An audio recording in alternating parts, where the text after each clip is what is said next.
거의 모든 것의 역사.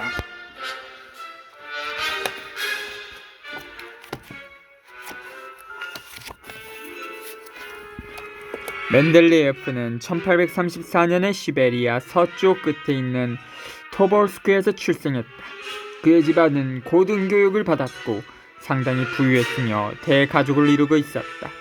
사실은 가족의 규모가 너무 커서 형제가 몇 명이 있었는가조차도 정확하게 알려져 있지 않다. 형제의 수가 14명이라는 기록도 있고 17명이라는 기록도 있다. 그러나 드미트리가 막내였다는 사실은 확실했다. 멘델레예프 가족이 항상 운이 좋았던 것은 아니었다 싶어. 드미트리가 어렸을 때 지역 학교의 교장이었던 그의 아버지는 시력을 잃었고 어머니는 일자리를 잃어버렸다. 유별난 여성이었음에 틀림이 없었던 그의 어머니는 성공적으로 운영되는 유리공장의 감독 자리를 얻을 수 있었다. 그러나 그 공장이 1848년에 화재로 불타버리면서 넉넉한 가정 형편은 매우 어렵게 됐다.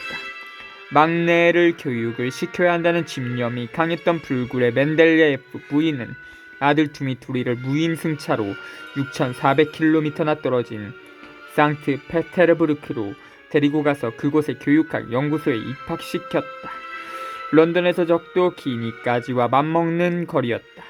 피로에 지쳤던 그녀는 곧바로 사망해버렸다. 멘델레예프는 열심히 학업을 마쳤고 지방 대학에 취직을 했다. 그곳에서의 그는 능력은 있었지만 엄청나게 뛰어난 화학자는 아니었다 싶고 오히려 그는 실험실에서의 능력보다는 1년에 한 번 정도 했던 이발 때문에 헝클어진 머리와 수염으로 더 유명했다. 그는 35살이었던 1869년부터 원소를 배열하는 방법에 대해서 연구하기 시작했다. 당시에는 원소들을 아보가드로 법칙을 이용한 원자량이나 금속이나 기체와 같은 공통적인 성질에 따라 두 가지 방법으로 분류를 했다. 멘델레예프의 획기적인 업적은 두 가지 방법을 통합해서 하나의 표를 만들 수 있다는 사실을 알아낸 것이다. 과학에서 흔히 그렇듯이 이미 그보다 3년 앞서서 존 뉴런주라는 영국의 아마추어 화학자가 그런 방법을 예상했었다. 그는 원소들을 원자량에 따라서 나열하면 어떤 성질들이 8번째마다 반복된다고 주장했다. 서로 조화를 이루는 원소들이 있다는 뜻이었다. 아직은 때가 너무 일렀다는 사실을 고려하더라도 뉴런주가 그런 특성이 피아노 건반의 옥타브 배열을 닮았다고 해서 옥타브 법칙이라고 불렀던 것은 현명하지 못했던 일이었다. 어쩌면 뉴런주의 설명 방법에 문제가 있었을 수도 있겠지만 당시에 그의 주장은 아주 터무니없는 것으로 여겨져서 웃음거리가 되어버렸다. 모임에 참석했던 사람들 중에서 넉살이 좋은 사람들은 그에게 원소들을 이용해서 짧은 노래를 연주할 수 있는가를 물어보기도 했다. 실망해버린 뉴런주는 자신의 주장을 더 이상 펼치지 못했고 결국은 화학 분야를 완전히 떠나버렸다. 멘델레예프는 조금 다른 방식으로 접근해서 원소들을 7개씩 묶었지만 근본적으로는 같은 법칙을 찾아냈다. 갑자기 그의 주장이 기막힌 것처럼 보였고 사람들도 놀라울 정도로 잘 이해했다. 원소들의 성질이 주기적으로 반복되기 때문에 그가 발견한 것은 주기율표라고 부르게 되었다. 멘델레예프는 종류와 번호에 따라서 카드를 행과 열로 늘어놓는 솔리테어라고 알려진 미국의 카드놀이에서 아이디어와 끈기를 얻었다고 알려져 있다. 그는 카드놀이에서와 비슷한 방법으로 원소들을 늘어놓고 가로줄을 죽이라고 부르고 세로줄을 족이라고 불렀다. 원소들의 그런 배열에서는 위아래와 좌우로 분명한 규칙성이 드러났다. 구체적으로 말해서 세로줄에는 비슷한 화학적 성질을 가진 원소들이 들어갔다. 그래서 모두가 금속에 속하는 구리 밑에 은이 오고 그 밑에는 금이 놓이게 되고 기체에 속하는 헬륨, 네온, 아르곤이 같은 줄에 들어가게 된다. 실제로는 학교에서 배워야 하는 원자가 전자의 수가 주기율표에서 원소의 위치를 결정한다. 한편 가로줄에는 원자 핵에 들어있는 양성자의 수에 해당하는 원자 번호가 늘어나는 방향으로 원소들이 배열된다. 원자가 전자. 원자의 전자 배치 중에서 가장 바깥쪽에 있는 전자로 원자의 화학적 성질을 결정한다. 원자의 구조와 양성자의 중요성에 대해서는 다음 장에서 설명할 것이기 때문에 여기에서는 원소들을 체계적으로 늘어놓는 방법만 이해하면 된다. 수소는 한 개의 양성자를 가지고 있기 때문에 원자 번호가 1이고 주기율표의 첫 칸에 들어가게 된다. 우라늄은 92개의 양성자를 가지고 있어서 주기율표의 거의 끝부분에 있는 원자 번호 92에 해당하는 칸에 들어간다. 필립 볼이 지적했던 것처럼 이런 뜻에서 화학은 번호를 세는 것으로 충분하다. 원자 번호와 원자량은 구별해야만 한다. 원자의 질량을 나타내는 원자량은 원소가 가지고 있는 양성자와 중성자의 수에 의해서 결정된다. 물론 그때까지도 알려지지 않았거나 이해하지 못했던 것들이 많았다. 수소는 우주에서 가장 흔한 원소이지만 그로부터 30년이 지날 때까지도 수소에 대해서 많이 알아내지는 못했다. 두 번째로 흔한 원소인 헬륨은 주기율표가 발견되기 1년 전에야 그 존재가 확인되었고 그 전에는 그런 원소가 있을 것이라는 사실을 짐작도 하지 못했다. 뿐만 아니라 헬륨은 지구에서가 아니라 일식이 일어나는 동안에 분광기를 이용해서 태양에 그런 원소가 존재한다는 사실이 밝혀졌다.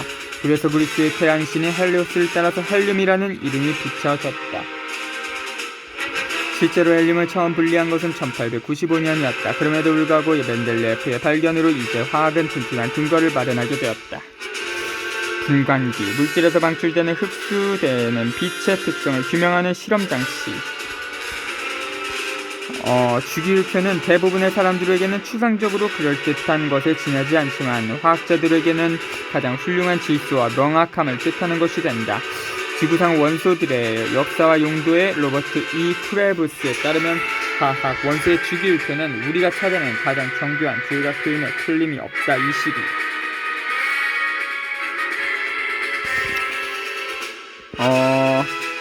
오늘날 대략 120개 정도의 원소가 알려져 있다. 분광기는 물질에서 방출되거나 흡수되는 빛의 특성을 규명하는 실험장치. 그리고 120개 정도의 원소가 알려져 있다. 화학 분야의 국제기구인 국제순수 및 응용화학연합 IUPAC에서는 2003년 현재 110번 원소의 존재를 확인하여 다른 스타팅 DS이라는 이름이 부여했고 111번과 112번 원소에 대한 확인 작업을 하고 있다. 그 중에서 92개는 자연에 존재하는 것이고 나머지는 실험실에서 만들어진 것이다. 합성된 중금속 원소들은 100만 분의 1초 정도 동안만 존재하고 실제로 그것을 검출했는가에 대해서 이의를 제기하기도 하기 때문에 정확한 숫자는 논란의 가능성이 있다. 멘델레프의 시대에는 63개의 원소만이 알려져 있었다. 그는 당시에 알려진 원소만으로는 완전한 주기율표를 만들 수 없는 것으로 보아서 아직 발견되지 않은 원소가 있을 것이라고 짐작할 정도로 현명했다. 그의 주기율표는 새로 발견되는 원소가 들어갈 위치를 정확하게 예측했다. 아직까지도 원소의 원자 번호가 어디까지 커질 수 있는가를 정확하게 알지는 못한다. 다만 원자 번호가 168 이상인 것은 추정에 불과할 뿐이라고 생각된다. 지금까지 확실한 것은 앞으로 어떤 원소가 발견되거나 상관없이 모두 멘델레프의 주기율표에 정확하게 맞을 것이라는 사실이다. 19세기에 이루어진 업적 중에서 화학자들에게 놀라웠던 것이 또 있었다. 그 업적은 1896년에 우라늄 염덩어리를 서랍 속에 들어있던 포장된 사진판 위에 아무렇게나 던져두었던 앙리 베크렐에 의해서 시작됐다. 얼마 후에 사진판을 꺼내본 그는 마치 빛에 노출된 것처럼 우라늄 덩어리의 흔적이 사진판에 새겨져 있는 것을 발견하고 깜짝 놀랐다. 우라늄 염이 알 수 없는 종류의 빛을 방출하고 있었던 셈이었다. 자신의 발견이 중요한 것일 수도 있다고 생각했던 베크렐은 이상한 일을 했다. 대학원 학생에게 그 이유를 알아보도록 맡겨버린 것이었다. 다행히도 그 학생은 폴란드에서 얼마 전에 이민을 왔던 마리 퀴리였다. 갓 결혼한 남편 피에르와 함께 일하던 퀴리는 어떤 종류의 함석은 상당한 양의 에너지를 일정하게 방출하면서도 겉으로 보기에는 크기는 물론이고 다른 어떤 성질도 달라지지 않는다는 사실을 발견했다. 두 부부는 그 암석들이 아주 효율적인 방법으로 질량을 에너지로 변환시키고 있었다는 사실을 알아낼 수가 없었다. 물론 그런 사실은 10년이 지난 후에 아인슈타인이 설명을 하게 될 때까지는 아무도 이해할 수 없었다. 마리 큐리는 그런 현상을 방사능이라고 불렀다. 방사능, 원자핵이 분열되는 과정에서 알파선, 헬륨의 원자핵, 베타선, 고에너지 전자, 감마선, 고에너지 전파, 전자기파 복사이 방출되는 현상.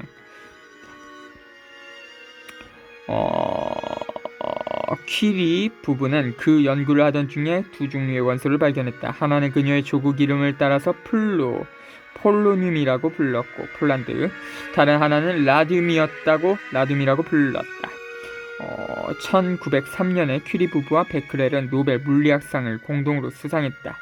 그 마리 퀴리는 1911년에 화학 분야에서 두 번째 노벨상을 받음으로써 화학과 물리학에서 노벨상을 받은 유일한 과학자가 되었다. 두 번째 노벨상은 순수한 라듐을 분리한 공로로 받았다.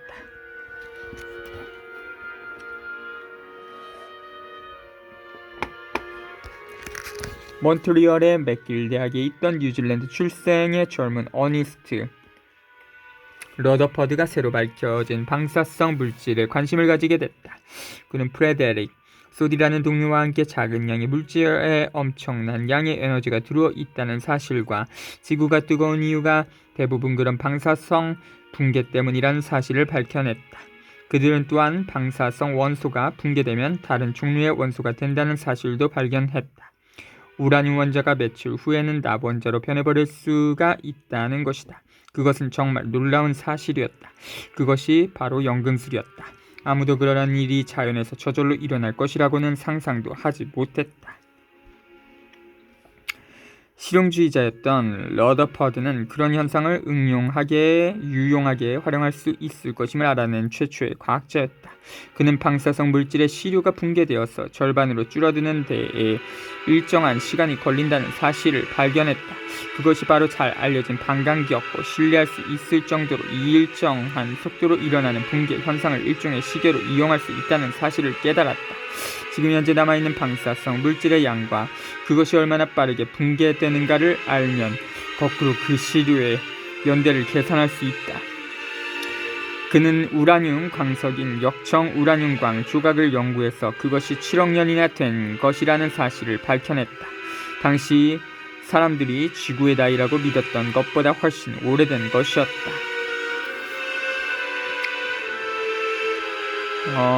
50에서 80%의 우라늄을 포함하고 있는 산화 우라늄 광물. 러더퍼드는 1904년 봄에 런던의 왕립 연구소에서 강연을 했다.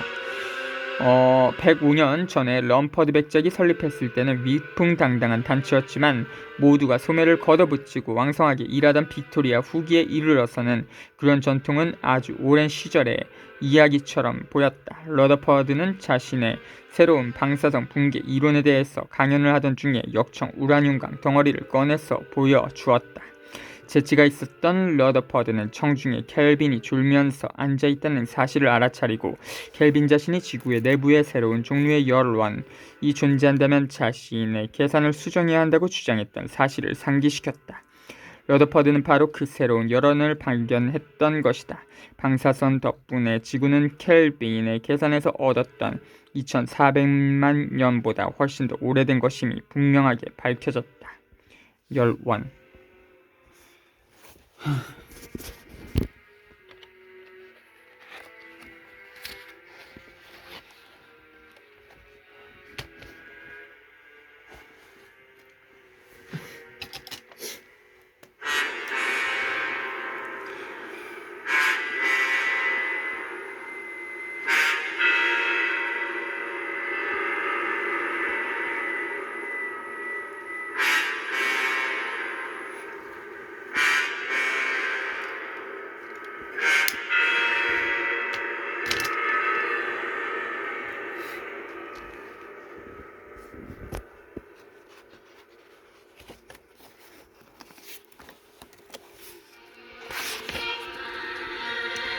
켈빈은 러더퍼드의 예리발인 발표를 주목하고 있었지만 사실 그 내용을 인정하진 않았다. 그는 결코 수정된 숫자를 인정하지 않았고 죽는 날까지도 지구의 나이에 대한 자신의 연구가 가장 정확하고 중요한 과학적 기여라고 믿었다. 자신이 열역학에서 남긴 업적보다 그것이 훨씬 더 위대한 성과라고 믿었다. 가장 과학적인 혁명이었음에도 불구하고 러더퍼드의 새로운 발견을 누구나 인정하진 않았다. 더블린의 존 졸리는 1930년대에 사망할 때까지도 지구의 나이가 8,900만 년 이상일 수가 없다고 끈질기게 주장했다. 러더퍼드의 추정이 너무 길다고 걱정하는 사람들도 있었다. 붕괴의 정도를 측정하는 방사성 연대 측정법으로 지구의 실제 나이가 10억 년이 넘는다는 사실을 밝혀내기까지는 수십 년이 더 걸렸다. 과학이 올바른 길로 들어서기는 했지만 아직도 먼 길을 가야만 했다. 켈빈은 1907년에 사망했다. 드미트리 멘델레예프도 같은 해 세상을 떠났다. 켈빈과 마찬가지로 멘델레예프도 나이가 들면서 쇠퇴하기 시작했지만 그의 발견은 평온하지 못했다.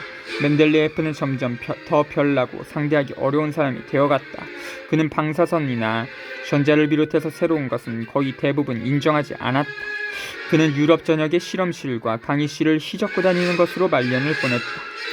1955년에는 101번 원소에 그의 이름이 붙여져서 멘델레뷴이 되었다. 폴 스트레선은 그 이름이 불안정한 원소에 적당한 것이라고 했다. 27. 방사능은 물론 아무도 예측하지 못했던 방향으로 발전을 계속했다. 1900년대 초에 피에르 퀴리는 뼈에 심한 통증과 만성 피로감을 느끼는 방사성 질병의 징후를 경험하기 시작했고 병은 계속 깊어만 갔다. 그는 1906년에 파리에 길을 건너던 중에 마차에 치여서 사망했기 때문에 그 병이 어떤 결과로 이어졌을까에 대해서는 확실하게 알 수가 없다. 마리 퀴리는 1914년에 파리 대학의 유명한 라등 연구소를 설립하는 등의 일을 하면서 유명한 과학자가 되었다. 그녀는 2번의 노벨상을 받았지만 과학원 회원이 되지는 못했다. 과학원의 회원이었던 나이든 사람들은 물론이고 프랑스 사회에서도 피에르가 사망한 이후에 기혼의 물리학자와 사랑에 빠졌던 그녀의 행동을 용납하기 어려웠던 것이 중요한 이유였을 것이다.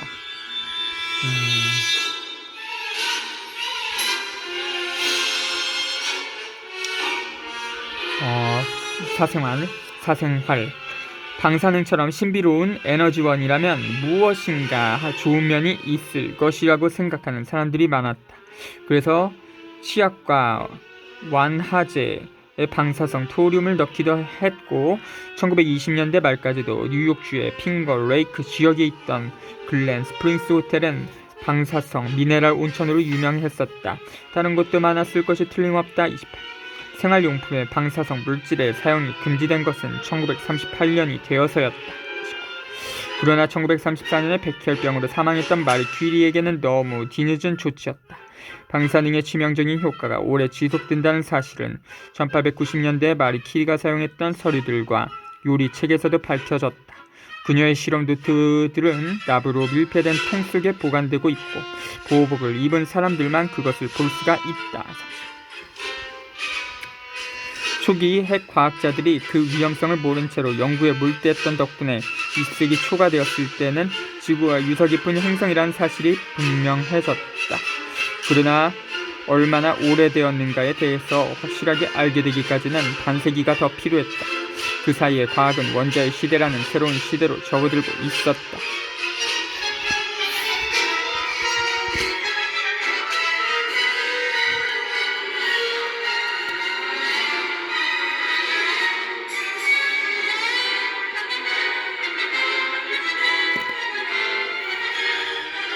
어렵네.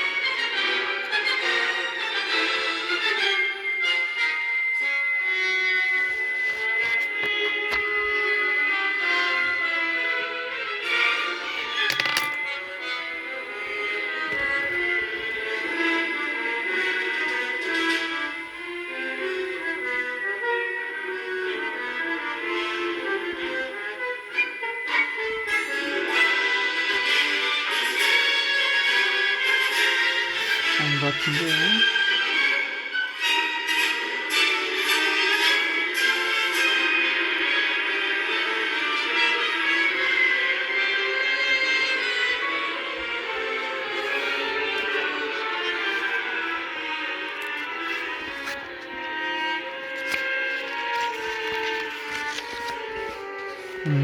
그거구만.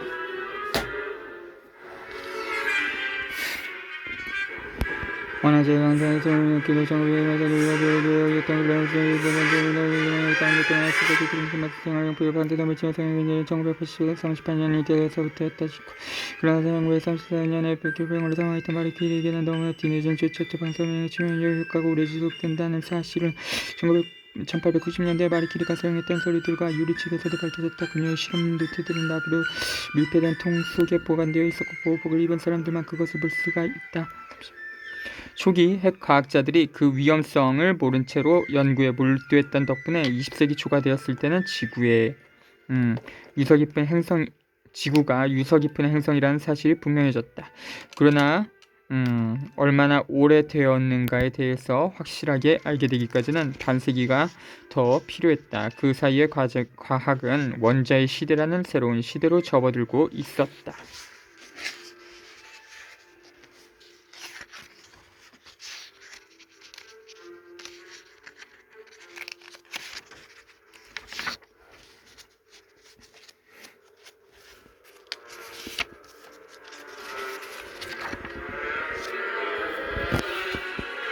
감사합니다. 18